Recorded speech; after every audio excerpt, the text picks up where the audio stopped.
Who are you exactly? My name's Adam Ferris, a local Dude. dude, yeah. You play music? You've been playing music for a certain amount of time, I guess? Since I started recorder in grade 3, Okay. 2, So 4. how did your musical development start? It first started formally singing in a church choir Okay. when I was 6. About 6, and then doing recorder. Yeah. I think most people have played recorder in their lives. Everybody can play hot cross buns, I think, even now. And then from there, I became a teenager, and then I started listening to music that frightened me and excited me at the same time. And then I picked up a guitar at 14. Okay, yeah. Yeah, after seeing some guys at a high school coffee house, and they were super cool, and I was like, I want to do that. I'm still trying to play as good as them. So yeah. Yeah, and then from there, I've always enjoyed writing songs. Even back when I first started playing recorder, I would. You write your own recorder songs? I mean, yeah, really? As good as like an 8-year-old could with like his recorder skills. Okay, but just like or just humming stuff. But I picked up a guitar mostly to be able to write songs, not to be able to rip solos. Yeah, okay. And that's just kind of. Were you in bands in high school and stuff? I wasn't. No, Okay. I wasn't. I didn't have any friends cool enough that also played instruments. So the friends that you had were all just like non-musicians, and yeah. Like I just didn't. And I remember I picked up the guitar at 14, and from 14 to like 20 was like. I remember there was like a track on an old Collective Soul album, the one with The World I Know. There's like a song at the end, and it's like got like this acoustic solo at the end. And I remember like calling my dad, be like, "Look, I can play this like solo," and it wasn't. It was like in the range, but it definitely wasn't what it was. And I just kind of it decorated my floor and wall for a little bit, and then life got really tough around like the late teens or early 20s, and so I learned how to play About a Girl, and then I took those chords and I started writing songs. Okay, so you were kind of like playing around with it like in high school, and then when you like graduated, you kind of like got more into it, I guess. Yeah, I guess you could say that. Yeah, I mean, it wasn't. I had athletic endeavors that I was more involved with, but once those ended and I was starting university and I was mentally and spiritually very lost, the guitar became a vital instrument to my attempt at survival. So basically, you were writing songs, and then in your 20s, you like became more of a musician. Like, were you performing live and stuff, or?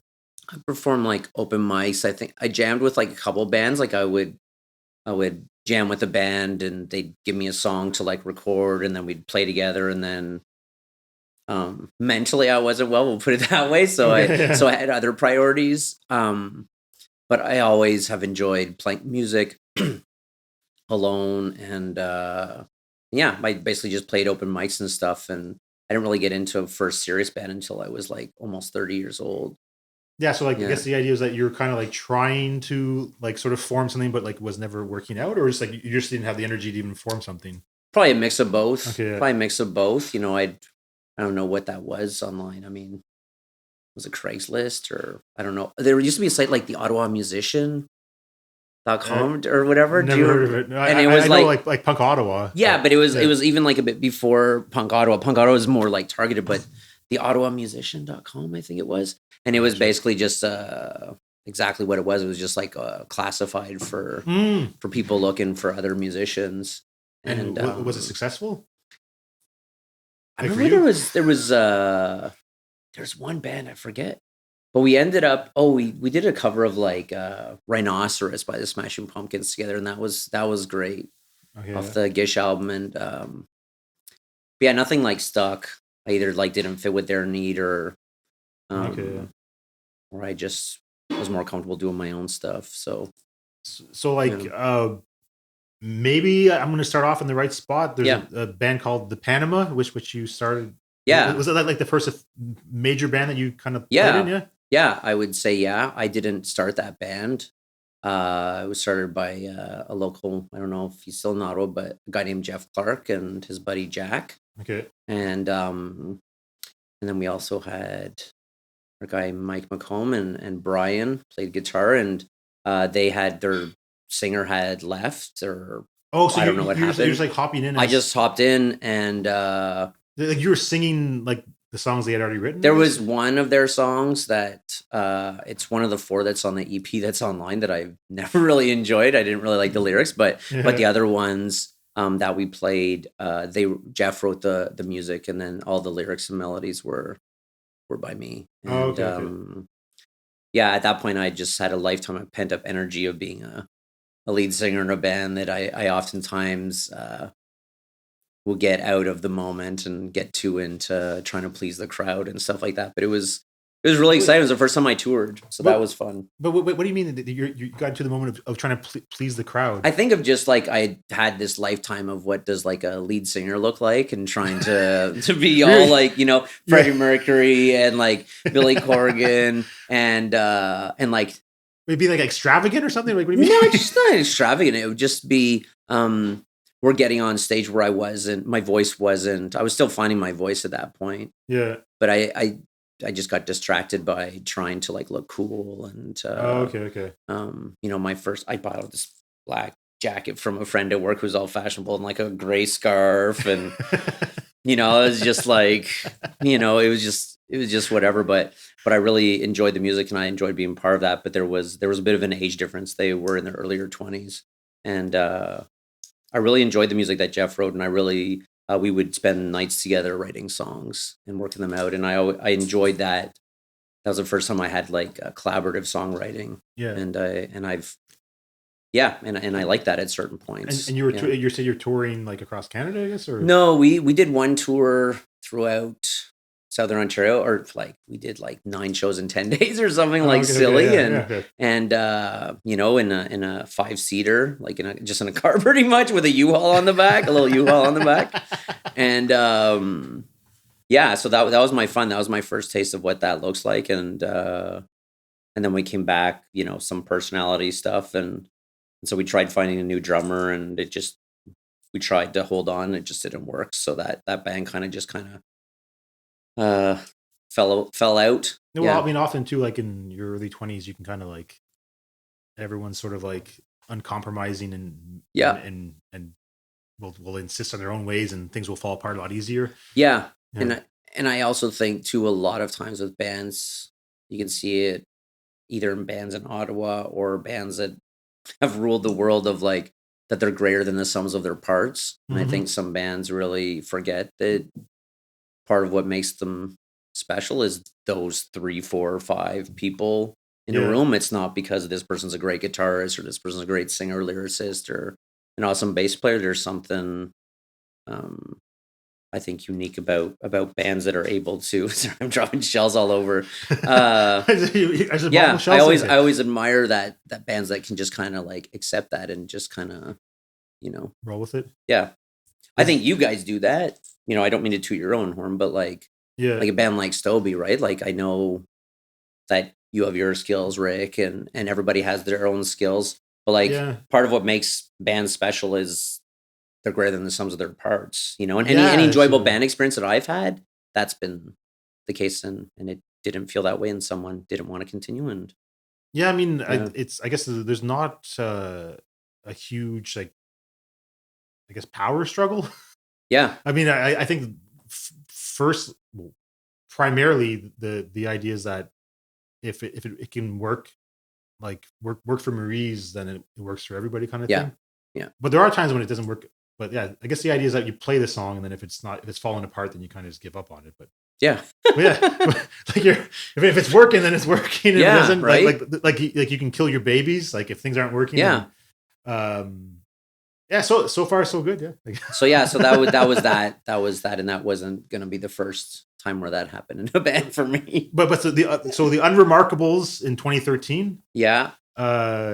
That's another band that you formed, or no? Again, it was a band that was looking for. I'd started like a new phase of my life and trying to like live differently, and there was this band that I forget what they described. They were.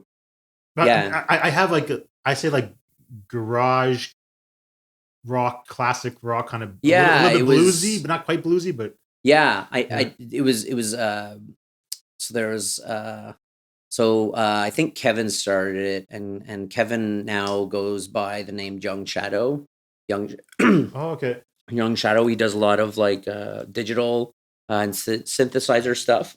I recognize that name. I'm Yeah. sure you've seen him. He's a solid dude with like, some red facial hair, and I think right now it's like bald. Like he just looks really intimidating, but he's always very enthusiastic about everything he does musically. And he started this with his buddy Tom on drums.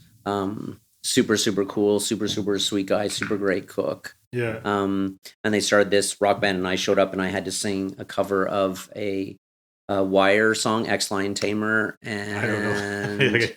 and oh man, I forget the song. Were these like Something up on Heaven Hill. Who but sings that? I'm gonna. but these are like tests to see if you could like hit these notes, I guess, or just like pull it Yeah, off. Yeah. it was more of just like it was more of like a tryout, right? So they're like, hey, come on out and we'll try, and I showed up at that industrial. Where's that song? Oh, like a capital. Was it called the City? The Girl Who Lives on Heaven Hill by Husker Du. That was the song that Okay. they wanted me to try out on or whatever. And so I showed up at that industrial park off Nelson, Oh, okay. off Rito, and I showed up and I was like, what did I get into? And I walk in the room and the wall was like filled with mirrors, and it was just like smoky, and it was like, what the. And I saw like Kevin and Tom looked tough, and I was like, ugh. You should get mugged right now or something. Yeah, right. I was like, is this like, oh, they're gonna think I'm very soft, and Yeah. but I really enjoyed that. We wrote some cool stuff. It was a chance for me to that was the first project where I was like, I don't need to sing perfectly to be able to be productive of what I'm doing. So that was a really cool project. What do you mean by that? You don't have to sing perfectly to be productive what you're doing. I think I felt in that first band, I felt a lot of like, that recording, like back in the day where you used to like have to go to a studio to record everything. And, Yeah. and I remember that the Panama is like being in the studio doing vocals, and then like you see through the mirror into like the sound engineer booth, and like all the band members are just like staring at you, and they're just like, you just feel really under a spotlight. And I think this like project, I went in kind of with the conscious thing. I knew the type of music was a bit more raw around the edges, that it was just more about, for me, it was about like songwriting and lyrics and storytelling, rather than being about being a perfect singer. Yeah, I mean, So ultimately, when you remove the other instruments and you have the voice it by itself, sometimes it can be like kind of like intimidating, and like yeah, it doesn't sound as good by itself. It works better with the other instruments being there, or even as a guitar by itself. Would it even help the voice? Yeah. I don't know. I think it depends, but yeah. So that project. But that's what you're referring to, is the idea is that when you're in the booth, everyone else is just hearing you sing without the rest. Oh of the yeah, music. Okay. yeah, exactly. Okay. Yes, yeah. It's very like naked and vulnerable, and Yeah. But yeah, that project, I went in with that of like, hey, they're either gonna like me or not. I was trying something new, and but I wanted to focus on songwriting and storytelling in that one, and it was great. And I really enjoyed that project, and yeah. It did. I guess it came to an end. Yeah, there was just kind of like around scheduling and location of rehearsals and what the band kind of wanted, and some wanted to do. Some of us wanted to be like more ambitious to do more, and some didn't or couldn't, based on life stuff. And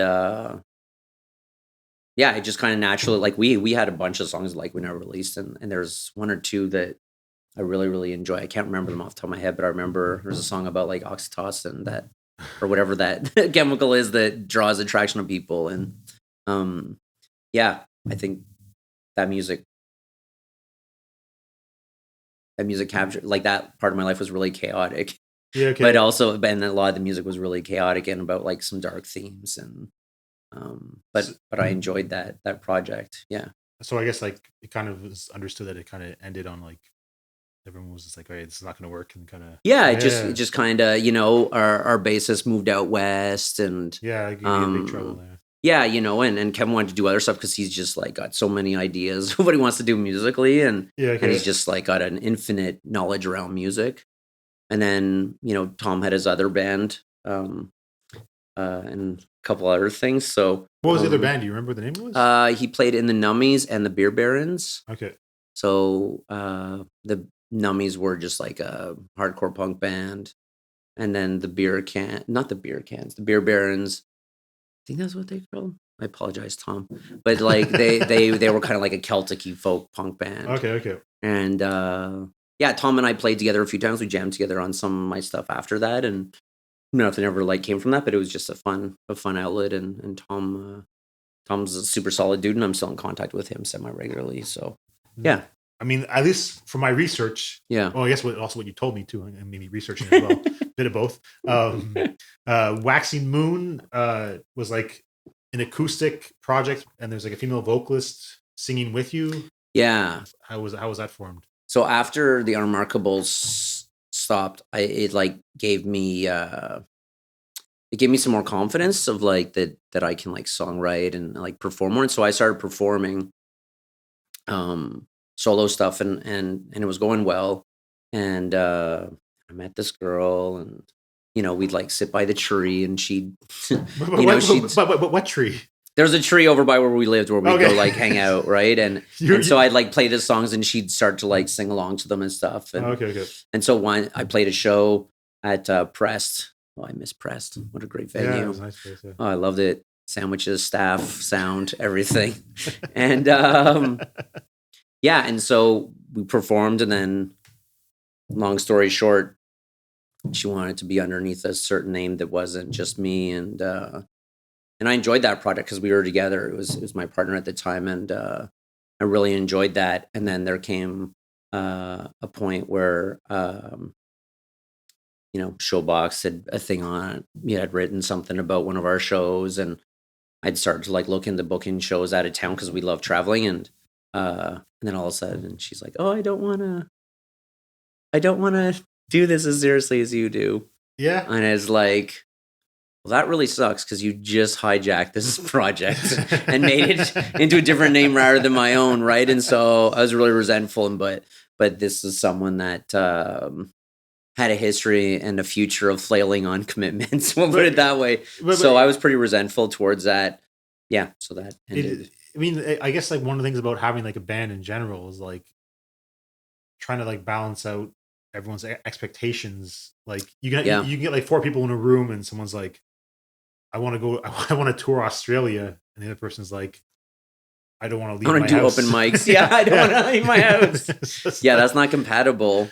And I think the nature of bands like are just very like finicky. They're very like they can be very fragile relationships because I'm not polyamorous. Like I much prefer monogamy, but like being in a band is very polyamorous of like trying to navigate all the relationships. And if you're talking to somebody about this aspect of the band and you're not including this member, you're like in the back of your brain, you're like, are they saying something about me? Right? Like it's just, and some bands can be toxic that way. Yeah. And I like that one because it was like it was just one-on-one.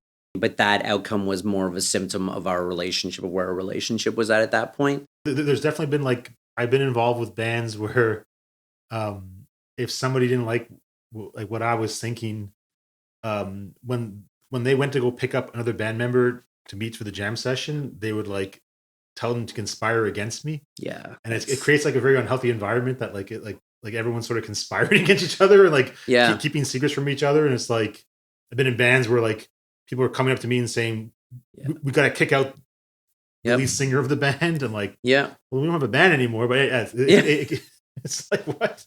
It's like, and we all play at his house. Like, how can we kick him out of the band? Doesn't make any sense, but yeah. And I think you'd shared about that with me back when probably having dinner here with you guys, but like the, just, and then just like dealing with like our fragile egos and insecurity is, because then if we hear that, then it's like, well, someone else saying what else is.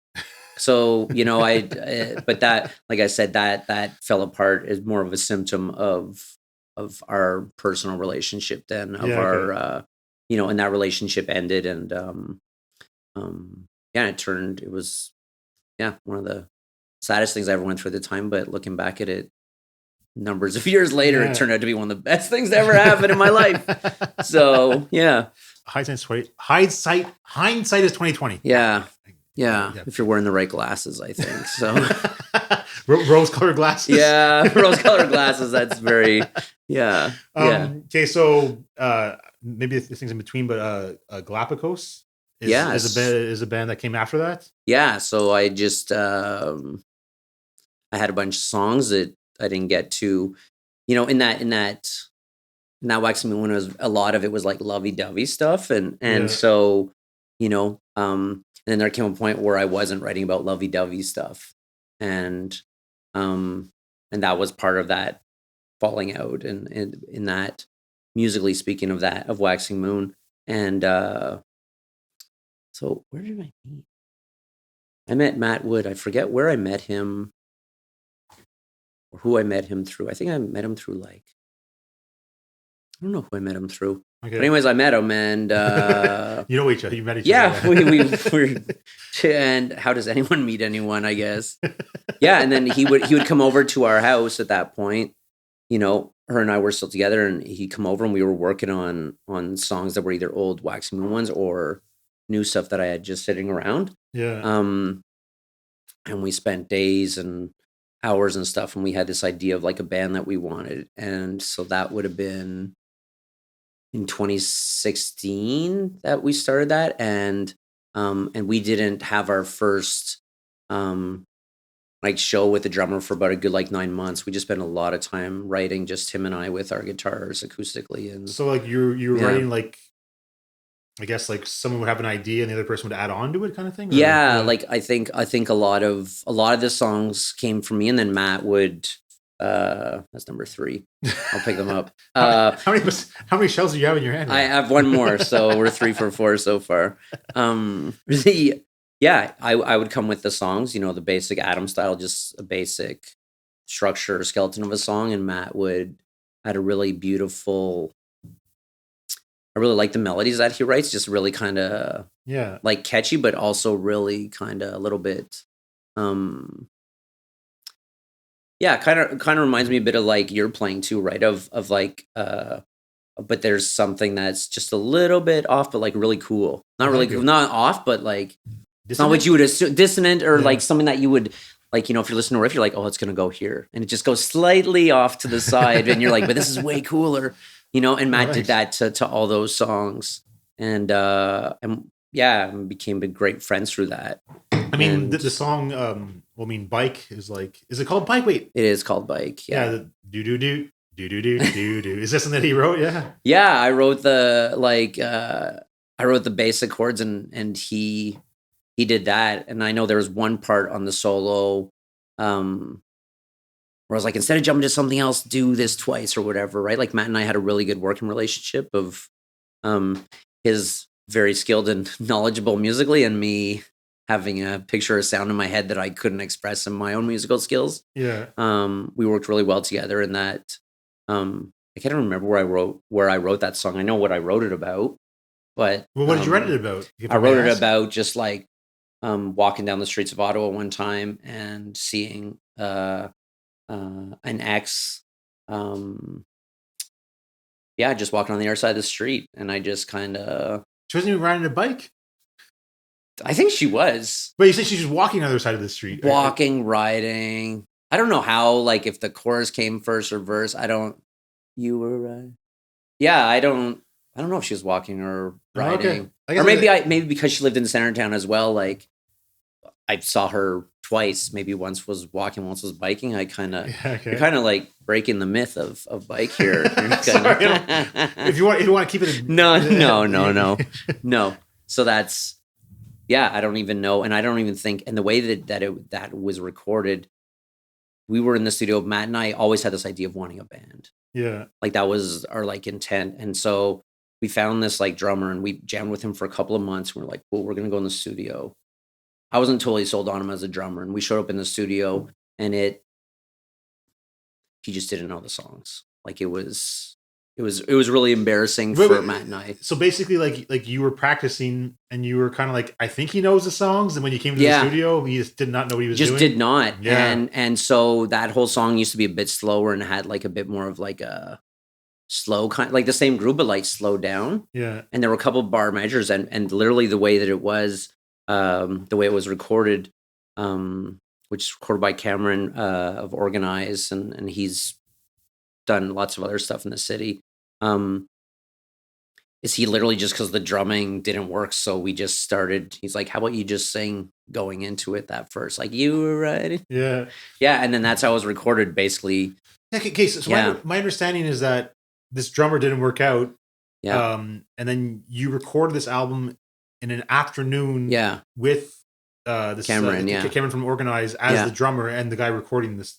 Yeah. Like, how could you record it? Was he familiar with the music? So we went in and we did it over. It was like a May long weekend or some weekend in May. Yeah.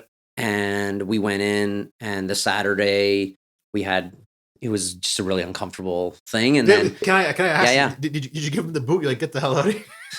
On the Sunday I did.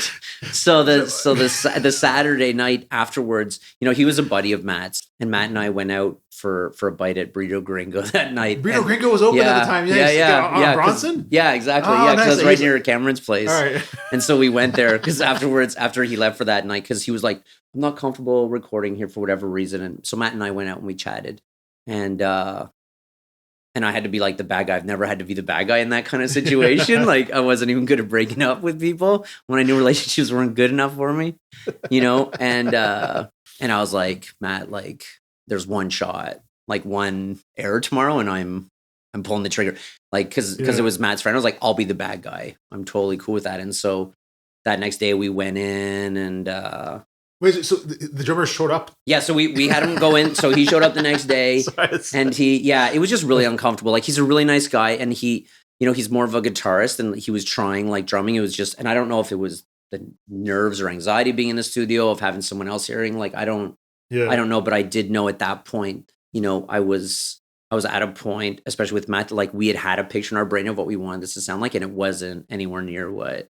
And he had one like mistake, and he like went out to take a break, and I turned to Matt and I was like, it's the time to do it. I need to do this. And I was like, I'll do it. And so I went out and I was just like, man, this isn't working. And I had to let him go. And he's like, yeah, we need to go to another studio where I'm more comfortable. And I was like, no, like, oh shit. Eh? Like, you as a guy, but like as a drummer in this band, it's just not working, and need to be honest. I probably could have been honest earlier, in the process, because I didn't feel totally comfortable. But at that point, and so we did that, and we went back in, and Cameron's like, hey, so we did, I think there was the one song, just Matt and I, and then there was like, but the other three, then Cameron just jumped in and played drums that afternoon. But he like learned the song on the spot, I guess, basically. Well, I guess he'd heard it from the day before. I mean, I don't, you know me, I don't write anything too complicated. I guess we kind of right, pretty 4/4. So it doesn't sound like math rock or anything, right? Yeah, exactly. No bonobo backlash. That's for sure. Yeah, so and Cameron's a great musician. He's played, a lot of the Organized albums is all him, right? So that's how that happened, and not an experience I want to go through again. And I wish him nothing but the best, but just as a drummer, just wasn't working. So, but you recorded that, and then like, were you playing shows with it? Like you released it? Yeah, like, we didn't do any album release show. And then in July, Ottawa, Dean Watson, who was running Gallery Studios at that point, which is where the Panama Recorder album, he was doing this thing in the city, was shot in the dark.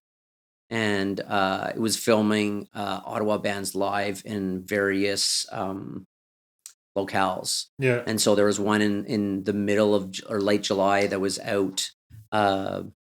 We had some shows. We had a couple of shows, I think, in that like May, and we played that in July. And was there a drummer? Was there a bass player or anything? Yeah, it was it was basically like Teenage Fiction is now. So like we were two guitarists, and we found the drummer, this guy named John Pink, who ended up playing with an Outfielder. And but anyways, like a great guy, and he's just an excellent musician, solid dude, and he picked up songs, no problem. He's like class all the way through, and and so he played with us for that show because he knew that we just needed someone. We had these shows booked, Yeah. So he just filled in for these shows while he knew we were looking for a drummer.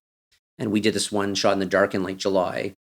And this guy, Jamie from the band The Tackies, Oh yes. they were doing a set there, and he's like, "Hey, I really like your stuff." We're like, "Cool." We're like, "You're a really great drummer. How about you come on out and jam with us?" We still didn't have a bassist at that point, and we had Jamie out, and then we met. I think Matt met this guy Heda online, and the four of us like got in a room, and like it was just like.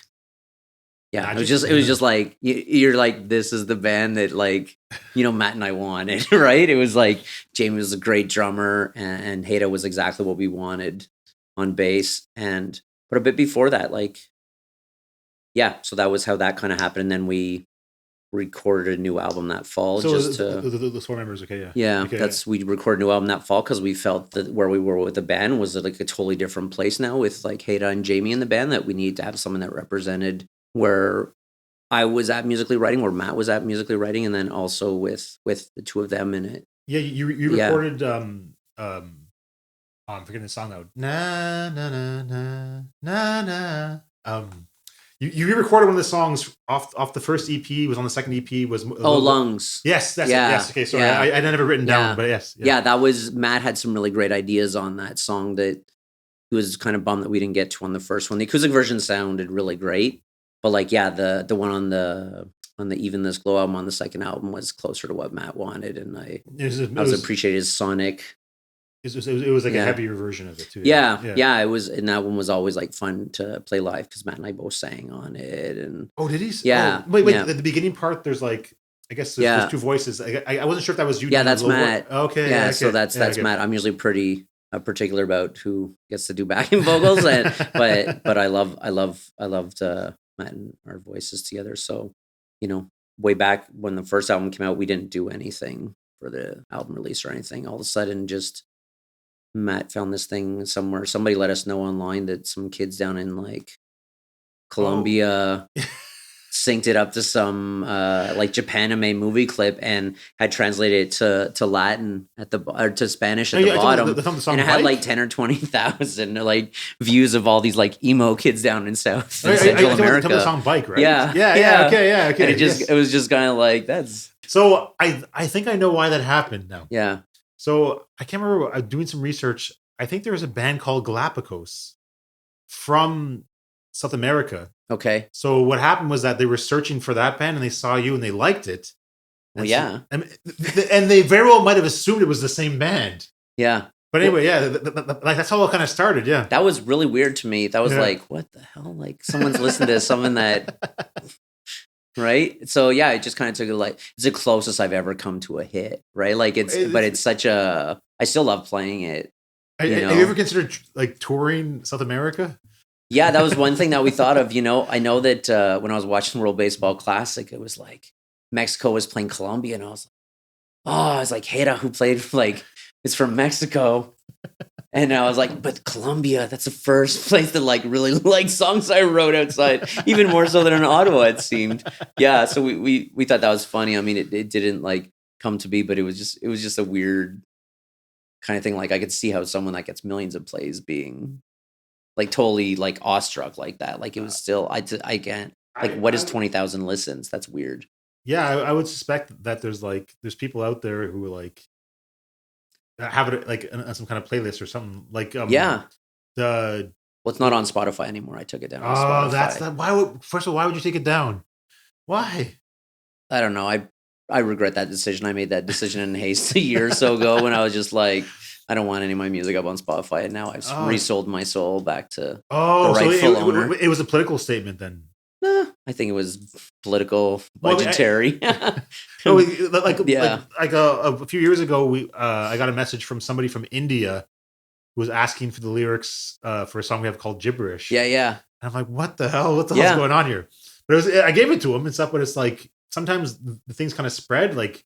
And sometimes, like in my case, it's like that's cool. One person wants to know about it, but it's just like, it's interesting. Yeah. How cool is that to think that like someone over in like, where did you say India? India, yeah. Is like sitting listening to a Stoby song. Yeah, I know, it's weird. I'm like, this is really strange.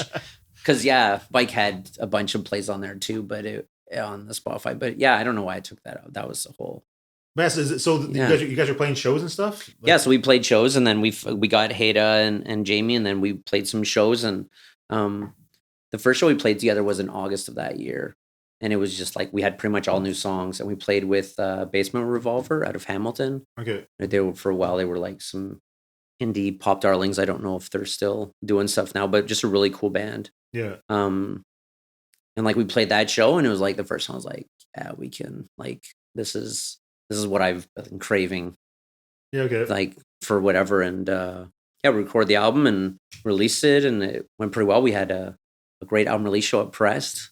Oh, okay. You know, still one of my favorite shows of all time, and sweaty. And then we had a tour booked, and then we had some emotional stuff going on in the band, and again, the commitment thing. Was a tour completed? No, I had booked us like a whole tour out east that year in the summer of 2018, and the guys were all on board, and we had a rough practice one day, and you know, I just needed a break, like, mentally, and I was like, guys, I just need like a month or two off just to take care of my mental health, and they were like, well, we're all quitting anyways, and it got kind of like ugly for a bit, but it's all been like reconciled, and we're all on speaking terms and stuff. When we see each other, there's no hard feelings. It was what it was, and I probably wasn't as easy to deal with at that period as I want to believe.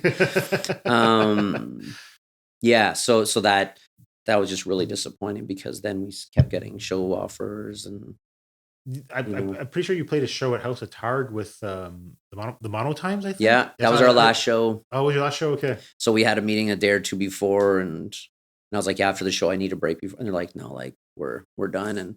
And so I was very pissed. I'm gonna be totally honest, you know, and because I was like, fuck, this is the band that I've wanted. This is the band that like sounds the best. This is the band with the coolest group of guys. This is, you know, and like to have, yeah, like we've had some degree of success, I guess you could say, but yeah, so that I was really like bummed about that for a while, you know, and but that show, yeah, I was right pissed, and so I showed up that night right before the set, and I left right away, and oh yeah, right. I didn't talk to them for months. You were like trying to like fulfill your obligations to do it, and just like walk the hell out. Yeah. Oh, it was very, you know, and we didn't like announce that it was our last show or anything. It was just like showed up, and then like our last song was like, cool, this is our last show, and it's the last song. This is our last song, you know. Wait, did you say it out loud first? Yeah, I said that out loud, like at the show. Yeah. Oh man, like, this is our last song because it's our last show, and this reminds me of like you know, the band Pavement. Yeah. Like their last show was like in Britain somewhere, but like the lead singer had handcuffs on his mic stand. Okay. And he says this is what it symbolizes to be in a band all these years. And like he didn't say it was their last show, but that basically the idea is like the very last second, it was like almost like everyone knew it was the last show, but he didn't say it until the very end. Yeah, I guess. Yeah. It was just kind of, it was a rough period, but like after that, you was it called Adam Ferris and Them the Breaks was the way it started. So off? Before that, it was just like Adam Ferris. I was just like, well, because I used to go by Adam Marshall, which is my middle name, and it was like, screw this, I'm just doing Adam Ferris. Like, this is me. Like, I'm the same person on stage that I am as a person, right? Like, there's no persona. And I was like, you know, and I was like, yeah, I'm Adam Ferris, and this is what I'll perform under, because that's who I am, you know. And and I started playing shows, and I started booking a couple. I went and started playing some shows again outside of Ottawa and Southern Ontario and Quebec, and I was like, oh, this is like cool. Like, this is like people in Toronto react to it, or, you know, wherever I played. And then through that, my buddy Kieran O'Day, who played in, he still plays with John Cree and the Flying Hellfish. Way back when Galapagos was looking for a bassist, he had recently moved from England, and we were looking for a bassist, and he had messaged and sent some links to his old bands in England, and Matt and Galapagos was like, yeah, we'll get back to you, and like never got back to him. And and so Kieran and he's like, hey man, like, do you want someone to play on your stuff? I was like, that would be like great. And I remember John Pink from playing a couple shows with us with Galapagos. Yeah. And then John knew this guy, Luke Pearson, and then so we started playing my songs called Adam Ferris and them's the breaks, and then from there we decided to become Outfielder. Okay. And then so I had the two avenues of like the band, but some songs I had didn't fit with the band, but I wanted to play them, and so for a while doing the two projects. So and then you merge them into one, you mean? So Adam Ferris and the Breaks was basically my songs played with Kieran, Luke, and John. Yeah. But then because not all of my songs kind of fit into what we wanted that band to be, so Outfielder became the more like rockier version, and then like Adam Ferris just for me to have those other songs. Okay. No, because I think when we played, that was before I had started playing with them. I was just doing like Adam Ferris solo stuff. But I think I played with John that night because John and I were getting together. Yeah, I mean, to work on songs. We played at Bar Robo. That's where we first met. Yeah, exactly. Yeah, you guys were like so nervous, and yeah, it was a great time. Yeah, it was fun. I think we sold out Bar Robo. Yeah, it's not a very big place, but yeah, we sold it out. Yeah, we sold it out. There was 8 people there. Yeah. Apparently, it's like a bathroom code where like if you only have 2 bathrooms, you can't. Oh, really? 2 toilets. Has to be a certain amount of people in there, yeah. So that's why Avant-Garde can fit like up to 100, I guess, because they have 2 bathrooms. No, wait a second. No. That's weird because Avant-Garde has the exact same amount of toilets as Bar Robo did. Because before Bar Robo, do you remember when it was Raw Sugar Cafe and it was like there was like this little back room and then there was like a little passageway, so like sometimes you wouldn't like see the bassist if you went to go see a show. No, I never saw. Stuff. I mean, I lived in that area. I never saw a show there before Bar Robo though. Yeah. Yeah, they had shows there, but Bar Robo was definitely a better venue and setup and. Yeah. Okay. But it's. I think the capacity wasn't very high. I think it was about 30 or 40. Yeah. Exactly. Yeah. So when you say you sell out there, it's not a huge. Still deal. Counts. Yeah. Yeah. Still true. Counts. I sold out at one place in my life. If I play a phone booth, it's a sellout. Yeah. Yeah, but yeah, that's so I was just doing that, kind of getting that, and then a lot of those songs became Outfielder, and a lot of ones just stayed Adam Ferris songs. So that was like 20. So that would be 20, so that was 20, January 20. No, January 2019. 2019. Okay, yeah, that was when we first met. Yeah, because that feels like lifetimes ago. It doesn't. That feels longer than that, in a good way, not in a bad way. I'm not saying that. Yeah, because I'm surprised it's that recently. I'm basing all these dates off when the recordings were released, so like that's not quite accurate. So yeah, so 2019, and then you guys played for like a few years, and the pandemic happened, and then the band ended it around that. Oh, yeah, it just really sucked because we opened for Partner in the fall, and then we opened for Limblifter a couple days before the world ended, and which was like super amazing because for me, like Limblifter was one of those like super cool bands. I was all like, yeah, I love that band, yeah. All like fangirl downstairs with with Rindell. Were you talking to him? Yeah, of course. I was like, hey, my buddy and I used to like listen to you and all the other like Canadian alternative bands. Back in his mom's basement, like drinking ginger ale, like my Iranian friend. And it's funny. And then so after we had that chat and after we played our set, I walked through the crowd and my buddy Reza was there. And it was just super, super cool to be there with him. And he thought it was like the coolest thing that we got to open for Limblifter. But yeah, Age of Electric is probably my favorite early 90s Canadian band up there with Sloan. Yeah, okay, yeah. So it's Ryan, is it Dale? Yeah, Dale. Anyways, and then he has a brother Kurt, but he was a drummer in the band at one point, but not anymore. Yeah, but not anymore, exactly. But how was he? Was he like cool with you, like fangirling on him? I think he was kind of like this guy's a loser, like but no, I feel I don't remember being snubbed or dealing with a stupid rock star way back in the day, and since then I found it just always cool to like talk to them and thank them for like songs they've written or whatever rather than do all that stuff. But yeah, it was that was an awesome night because it was sold out show there, and obviously most people were there for Limblifter, but like we played a really good set and we sold a bunch of our CDs which we just released, and then the world shut down, and then we were pretty active during the pandemic and stuff, and we wrote a bunch of stuff, but it just never. What do you mean by how you were active? Like you're getting like together? once you could get together and stuff like this. Okay. Like we, even though we weren't playing shows, we were writing and we were jamming. But just became really consistent. Everybody just kind of generally like lost interest or wanted to do other things and stuff like this. And because you played your when things open up again, you played a show with Oh yeah. Okies and Class of 91 Yeah. at Live on Elgin. That was your last show? Yeah, that was the last show there. Did you know it was your last show when you played it? No. No, I would say no. I And think playing it was like playing that show, I was kind of like, yeah, I don't think we're feeling it. I don't think any of us were feeling it as much as we were. Was it more of a chore to play it? Not a chore. I always enjoy those songs. But I think like feeling it in what way? I think for a lot of people, COVID like cut people off at the knees. I feel like for bands that are like local, or artists that are local, like momentum is a big thing, right? Like momentum is really, really important. And I believe that like timing is important, not just musically, but like when you show up to play, when you're showing up to play, and like timing is very important. Right. Yeah, no, yeah. And for that, like, we'd done like really well. And then again, we had another album written, all this kind of like stuff. And then we just kind of naturally, we had a bunch of other stuff. We didn't, oh shit. We didn't. So yeah, it was just kind of like very kind of, what's the word?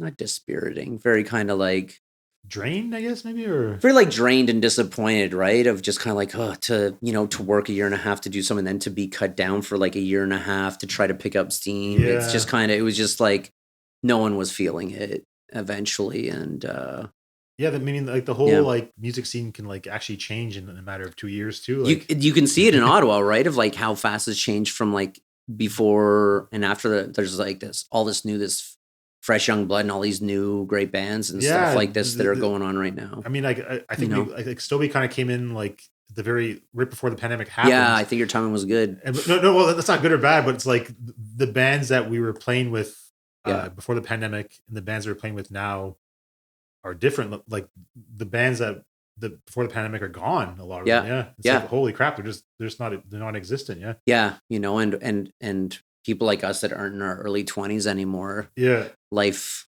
has, happened, or people dealing with like mental health or just reprioritizing things. And some people, I think I remember way back when I was in my early 30s and going to a show, and somebody was like, why do you go to shows? You're in your like 30s. And it's like, yeah, I don't mind being that dude in the 30s playing music. And now I'm in my 40s. But yeah, so that ended. And okay, so this band is called Redpoll. Yeah. And it's one word, Redpoll. Yeah, it's a bird. I was trying to, if that's how it's spelled, there's no space between red and pole. No. Okay. No. So it's a bird. It's not a cardinal. Okay. It has way less red on it. Kieran and I, with Outfielder, we've on the side also too, a lot of like, we just had like a sound of a band that we wanted. Yeah. And Outfielder wasn't that sound of that band. That was kind of like our transition from Outfielder into this new project. Okay. And Kieran had a bunch of songs that were more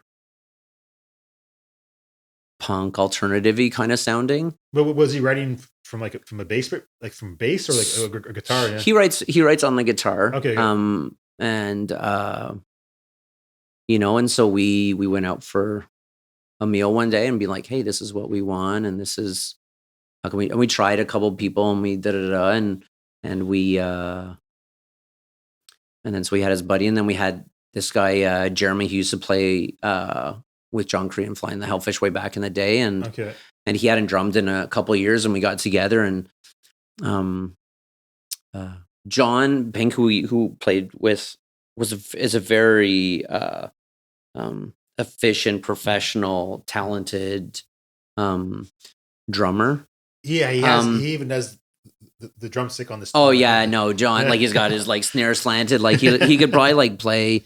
He looks like the drummer that could play with like Jack White or something. But but we just wanted like a masher. We just want someone to just like hit the drums hard, and we got in the room with our buddy Steve and then Jeremy on the drums. I forget what song it was, one of the first songs and it was just like Kieran and I had that same look that Matt and I had. It was like, yeah that's the loud drum sound. That's the loudest drum sound I think I've ever played with. And so we've been at that for the last couple of months. And so is the process of writing these songs, my understanding was that maybe in other, well, like I said, like Outfielder Yeah. and like maybe Galapagos as well a little bit. You just kind of described it was that Yeah. like you kind of came with Mm-hmm. like this, at least the skeleton of the Yep. song, like the melody and like Yep. the basic chords at least. Yep. Like in this case right here, is it developed differently, or has there been like a different style of developing stuff? Yeah, no, I think with having like my solo stuff on the side, and again, like the solo stuff, because just like Outfielder was cut out by the pandemic, I was over in like doing my first solo tour Yeah, in you're Europe. in Germany or something, right? Yeah, At that I was point? stuck in Germany when the world shut down. Not stuck. I mean, it was a great week, Yeah. but just as Outfielder petered out, I just felt just very like a lot of us just like really drained by like life and stuff like this, and for a number of years, right from Waxing Moon all the way up, it was just like I was tired of like doing all the band stuff, doing all the online stuff, all the songwriting, all the like contacting promoters and da da da da da and booking and all this kind of stuff. It's just like I was just really tired of that. And part of Kieran and I talking about, because he had a bunch of ideas, like, look, I just want to like be in a band where I can like write and sing. That's like what I want to do. I have no qualms of not being write lyrics and melodies. Yeah, okay. And he's like, because I knew he had a bunch of stuff. Okay, cool. Yeah, so that's what we've had. And then also Steve, the guitarist, has brought some stuff in. And then even our drummer has something that we'll get to in the next couple of weeks to work on. But that's how that band works. And it's very collaborative, because he just has a recording and he sends it and we. So like every band that you've been in has been like, there's been like a different, I guess, like factory protocol. Yeah, there is. How to manufacture the song, I guess. Yeah. Yeah, I think this, because I guess you would say like in the Unremarkables, like it was all Kevin that brought stuff. Yeah. I think a couple riffs that Dave brought in.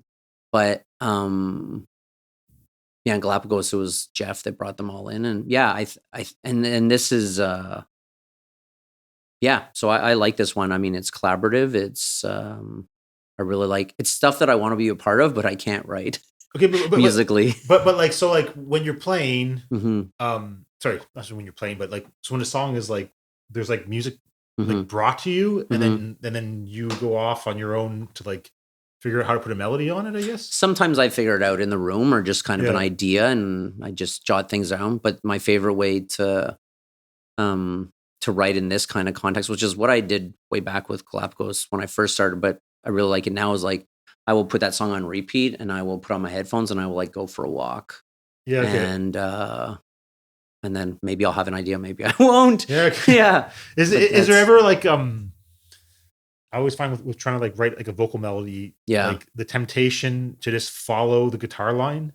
There is that. Yeah. And I sometimes feel like I do that all the time, but do you? I haven't noticed that before. I know. I find that, but here's the thing. That's the like self-critical thought of, because I went back today and listened to like some of the Panama and some like the Waxing Moon and some of the Unremarkables. Is like, that's not always the case. It was like, oh, I do write pretty decent melody lines sometimes, and no, I think, I don't know if it's following the guitar lines, but I think just like all of us, we all have certain things that are like our comfort zone. Yeah. In this band, I want to do a bit more outside of my comfort zone, right? That's where like growth happens in every aspect of life. And I'm at that point personally where I'm being, as we talked about, some of the personal things going on. Yeah. But like, that I believe that if I'm growing in the other areas, I might as well try it this way. And with Kieran, like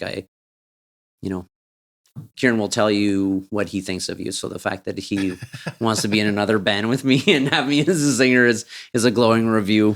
Yeah. So like the song, the only song that's available right now on the current date of March 20th, 19th. Yeah. March 19th is In Stride. Yeah.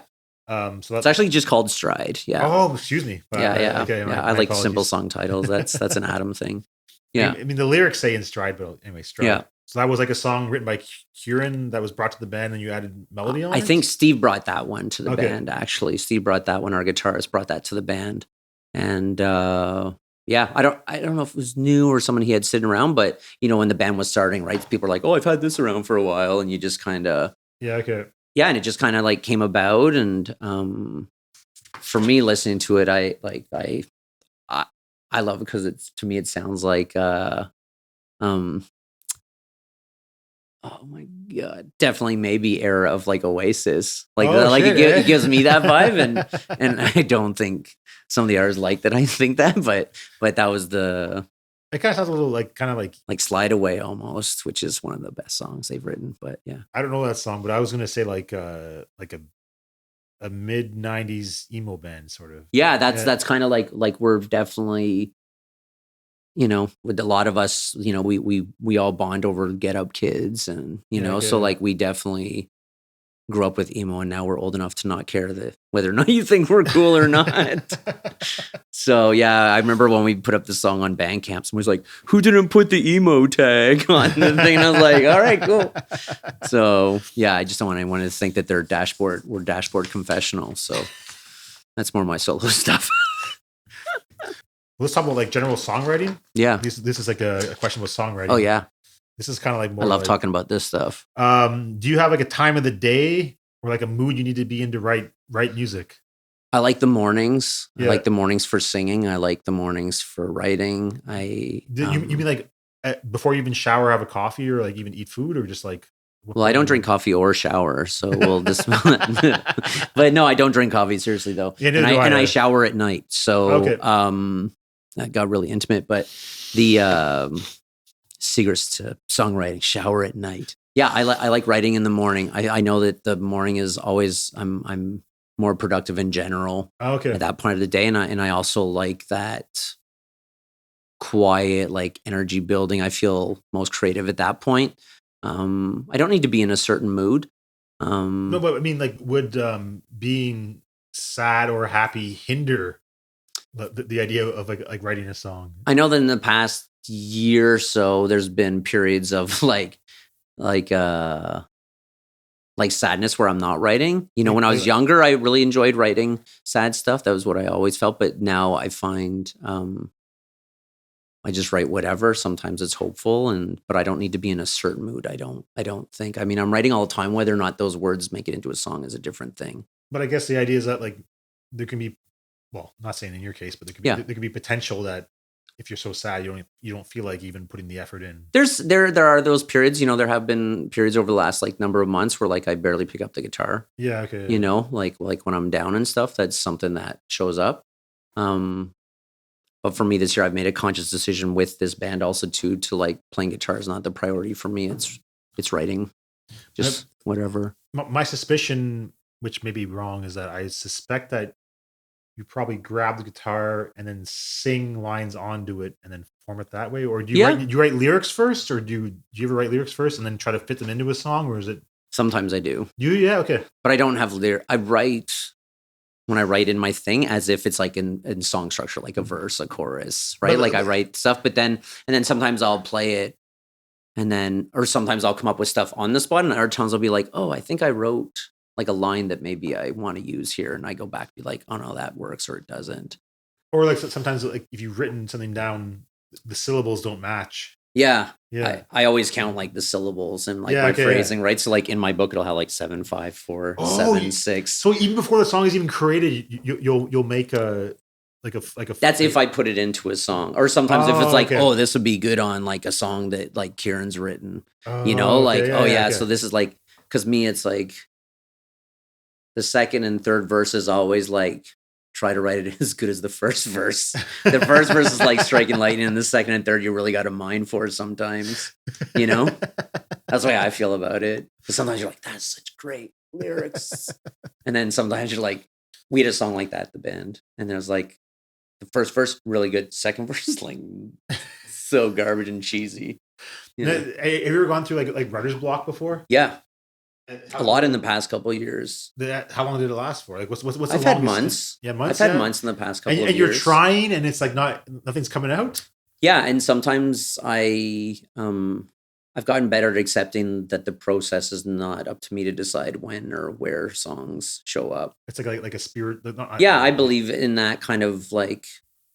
It's not. And sometimes I'm more open to it than others, and other times life distracts me. But I always. Yeah, I don't know what the secret of that is. And sometimes even just to get out of it, I'll go back and just play old stuff. That's what I've been doing lately. Okay. You know, of just playing old stuff and be like, oh. Are you aware of your vocal range? Yeah, I think so. That's been my biggest journey over the years of what does that instrument look like, and what does the range look like, and what are my strengths, and how do I play to my strengths, but also try something a little bit different, Do you know how wide it is? I don't know how wide it is, but Okay. I think I have a pretty decent range. I don't know, technically speaking, how you'd classify it. Well, I'm not Mariah Carey, yeah. Well, I think I think it's. but I'm also not Tom Waits. Wait, does he have a high range? I don't know if he can go high. No, but he's just but scruffy. I think Mariah Carey and Axl Rose for male female have the Yeah, widest range of like widest vocal range. Yeah. Yeah, not anymore for Axl Rose. Well, I guess not anymore, but yeah, anyway, that's what I learned. And apparently, yeah. Taylor Swift has like the shortest range of like pop music. I mean, I think Billy Corgan has a great range. Like he's one of my favorites. Like I saw him live a couple years, and I mean, I saw a clip of him last year performing something, and he can do that growl, and he has some really quiet, lovely, almost like lullaby songs and stuff. And I think he has amazing range that is just really underappreciated. Everybody gets caught up in him being an asshole or something, but that has nothing to do with his talent. So I mean, there's been how do I put this? There's been great musicians who've done worse. Yeah, exactly. Yeah, exactly. Right. So yeah, I think we can all think of a few, but we'll leave that out of this. So you ever use a capo at some points? Yes. Yes. So like, how do you determine when to use a capo and not use a capo? You just put it on randomly and then write a song to it, or do you? Sometimes I do that, or sometimes I'll write the song without it and be like, "Oh, this sounds better a bit higher up," okay. Me sing it a bit in a bit higher key. But it's never. I mean, for me, I'm limited in my guitar skills, and so for me, sometimes it's just like, "Oh, it's just." Sounds different with the capo on the 5th fret. It makes more exciting than 9, right? It's just kind of exciting or whatever. And yeah, it was basically born out of laziness for looking for a cheap and easy way to like sound like I write more different songs than I do.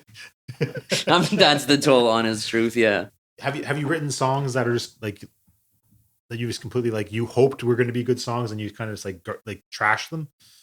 Yeah, I think a lot of those in my 20s, like a lot of... Yeah, okay, they're all... I remember listening back to them back about 10 years ago. My parents were moving out and I had this thing of all these tapes I had recorded. And I was like, oh my... back, it's like, well, it's so good. And listen to it, it's like, this is garbage. This has never seen the light of day.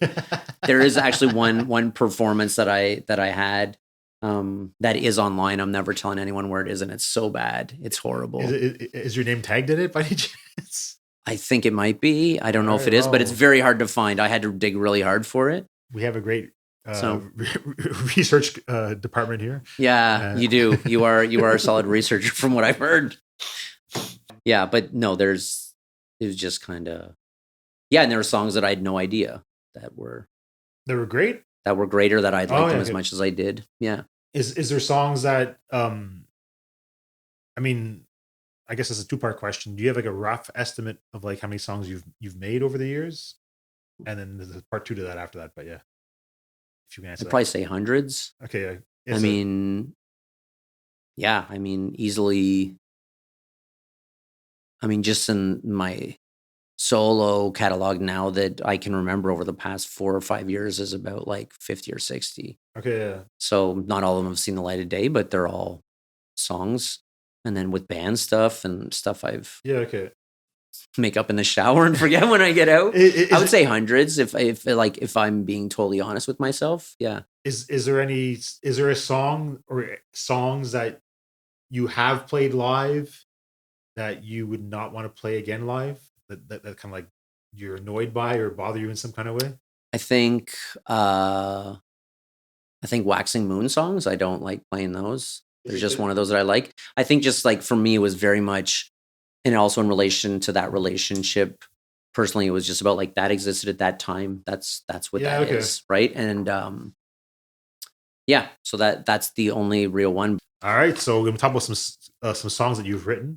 Okay, and maybe it'll be if it's too personal. No, go for it. Just go. Just say okay, there's a song that I'm curious about. Yeah. And if it's too personal for you, just tell me, like, do you don't want to get into this? If it was too personal, I wouldn't have put it in a song. All right, okay. So, there's a song by Outfielder called The Past. Yeah. what struck out to me especially was I don't know if I should even call it the third verse or was like a bridge, but it was Like the middle part about the ambulances exactly, and yes. stuff. So there were Yeah. okay. So first off, there was the description that you have in it was that there was a fire across the street and there Yeah. were sirens coming to it. Yeah. But then there's a knock at your door with paramedics. Yeah. Or I guess the narrator's door. Yeah. And then they were there for you. Yeah. Is this a personal thing or is this about somebody or Yeah, no, this is for there was no actual fire truck or or ambulance. It sounded like there was nothing. Oh, no, but that was just kind of, so for me it was like, you know how sometimes you know, like for me at that point it was like, oh, like seeing somebody that is like really struggling and they have all the, you know, I was with somebody and they were going through dealing with all of their like past trauma work and stuff like this, right? And it was like really tough on the person. It was really tough on the relationship, and you know, my focus was very much focused on that person, of what can I do to help that person? How can I help? What, you know, it was very obvious of how that person was hurting. Yeah.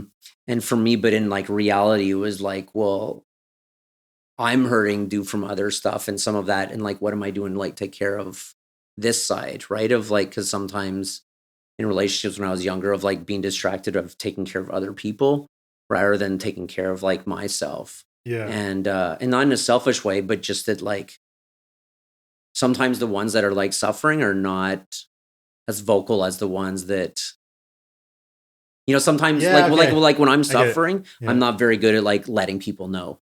Gotcha. Right. Yeah. And that was kind of what I was getting to with those like lyrics of, sometimes the person that's hurting is very obvious and other times the person, which is me that is hurting, is not very obvious about it. Okay. So the idea is the fire trucks are coming for the more obvious. The obvious, more imminent kind of fire, right? Yeah, but it's like, and then in fact, then the helps come. They're like, cool. Well, what about you? Like, yeah, okay. You know. So it was kind of like, you know, like being on a sinking ship, right? Of like, well, you need saving too off this sinking ship, right? Like, you know. So that's what I was going for with those words. That's kind of the theme of what I was going at. Yeah, good catch on that. All right. Yeah, I always liked that part of the song. I thought it was well written. So yeah. Yeah, I like the lyrics. I was like, I didn't understand the complete interpretation. Yeah, but yeah, that's what that was. So I'd be remiss not to mention it, but the song "Old," first of all, it appears to be wiped off the internet as far as I can tell. Yeah, because we were going to record a full band version of it. So you just like deleted it before you recorded the full band version of it, and it never happened. Yeah. Because now it doesn't. I don't think it fits in with this Redpoll thing. So I really want to record it. Underneath my name. Okay, yeah. But like, so like it doesn't exist anymore. And there's a cool band that covered it though, secretly as well. So it's funny because it's probably in the same ether as my version.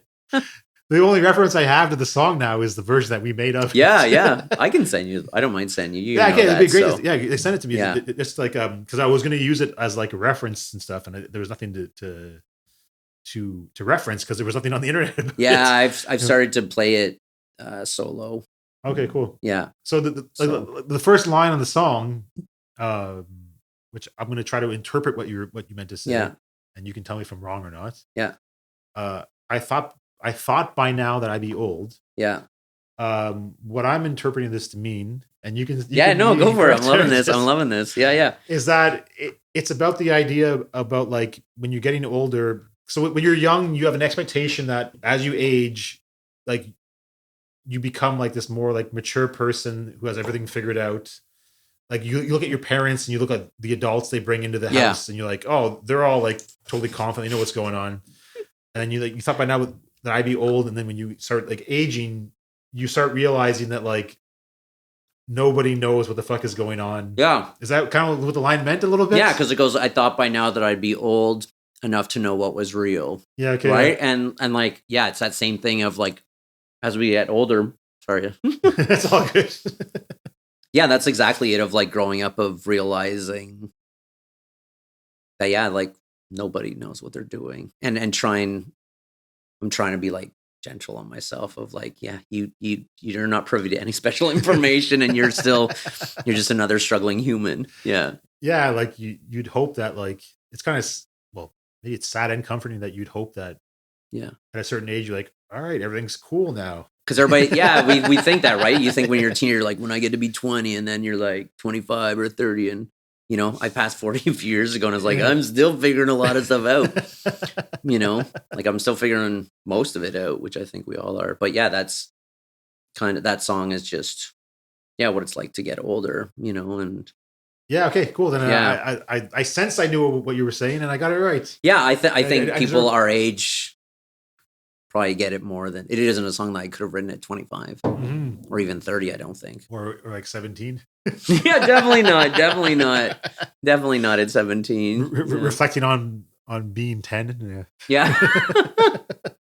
Those were the good days.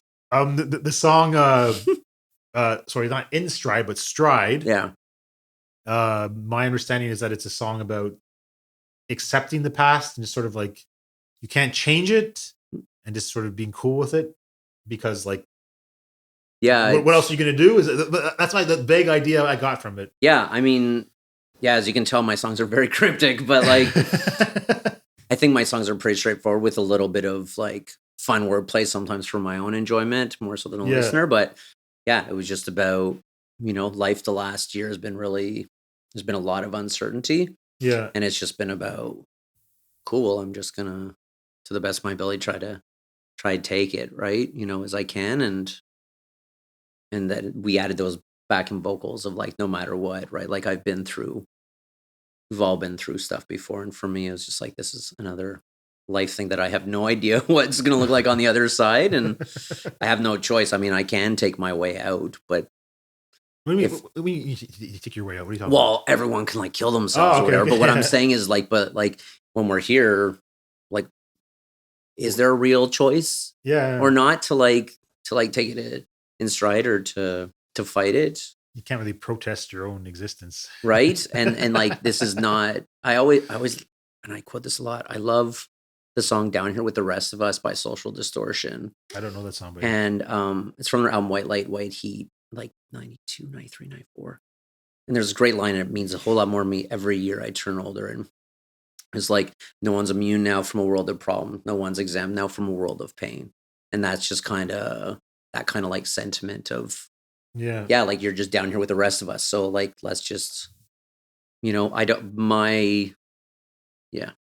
guess for me, I've also decided I'm less attached to the fate of the entire species that you're right, like of knowing my place in it, you know. You're less attached to the fate of the entire species. Like I'm not as much as I was months ago, right? Because that's like a big burden to be like, well, I need to shop at all the ethically proper stores, and I need to, you know, only eat these foods, and I need to. And it's like that's not. I can't take on the weight of the world on my shoulders. And yeah, it's a lot to just to like, you know. It's also really hard because you can be like, I'm going to do it, and then if no one else is doing it around you, you're like, it's completely pointless. I fall into that apathy, right? Like just like any other, I'm just as vulnerable to that sometimes. Yeah. Okay. Yeah. And it's like I was saying to my partner of like, I would love to live off the grid. I'm just too lazy to do it. Which I guess it means that those repressive systems are working. Well, man, try doing farming. Oh my god. Even that. I'm like not even motivated to like look up stuff to like how to do a veggie garden at home. The beginning of the pandemic, I was like trying to like grow stuff every year. Yeah. And I'd like have like little seedlings, and they'd all come out with the nice leaves, and I put them out in the garden. And then squirrels would eat them, groundhogs would eat them. I'd be putting like freaking cayenne pepper on everything.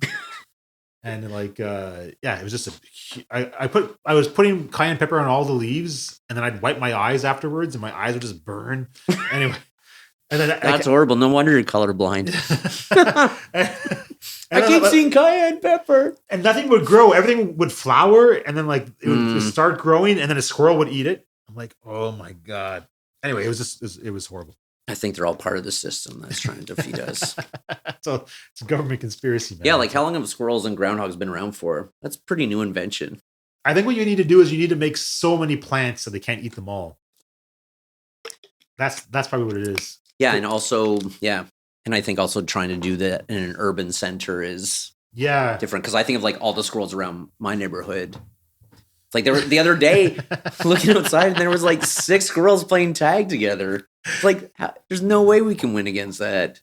All right, so I'm going to do the final 3 questions. This is about playing shows. Yeah. Do you have stage fright? I've found a helpful routine and rituals so that I don't fall into stage fright. What is the routine? I won't get into the intimate details of it, but a lot of it is meditation and self-talk, some meditation, okay, some stretches. I always, if you're the band playing before me, I always go up and let you know that don't take it personally. I'm going for a walk to do my vocal exercises and stuff. And and then that's basically it. And just remembering that my uncle who sang opera across Europe told me that like nervous and excitement are the same physiological reactions. So, and tell myself that I'm excited to do something because it is something that I love doing. But then once I get up there and then I'm like, oh, this is what I love doing, and I think I'm pretty okay at it. So actually, I think I'm more than competent at it. So yeah, you're very good at it, yes. Mm-hmm. Do you have like I guess like your all-time like favorite show you played?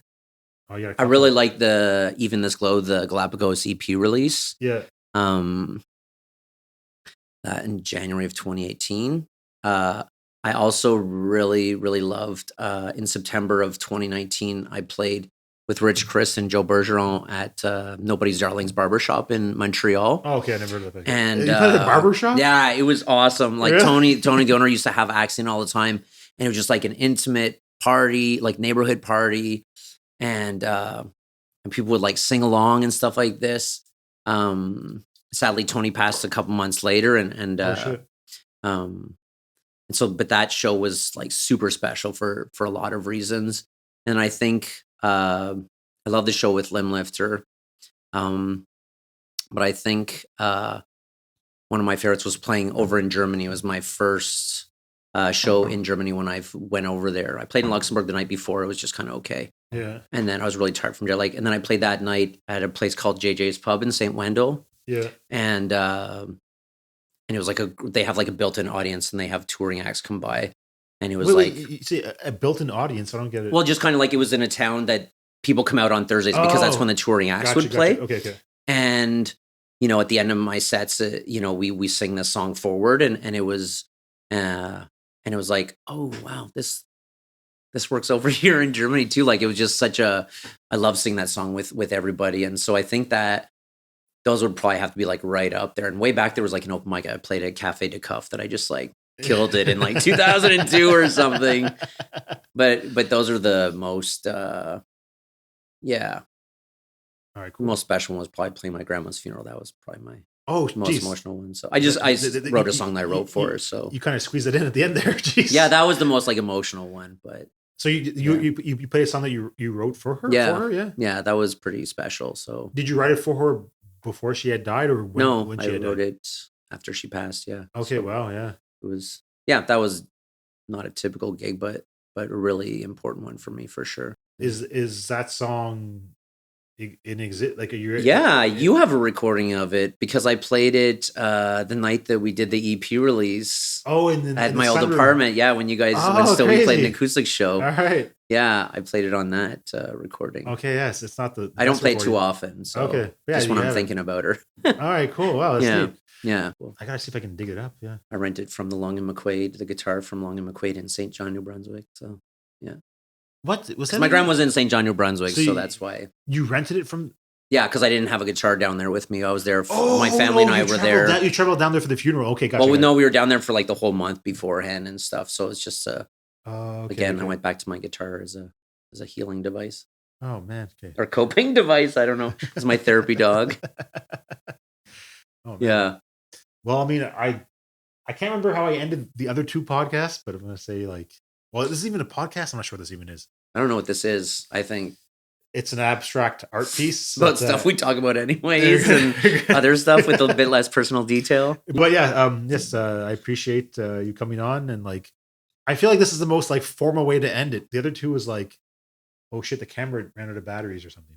So yeah. Oh really? Yeah, the most formal way of ending it, how do I say goodbye? Is it like a handshake? You got to come up with a Nardwuar thing that you do at the end of it.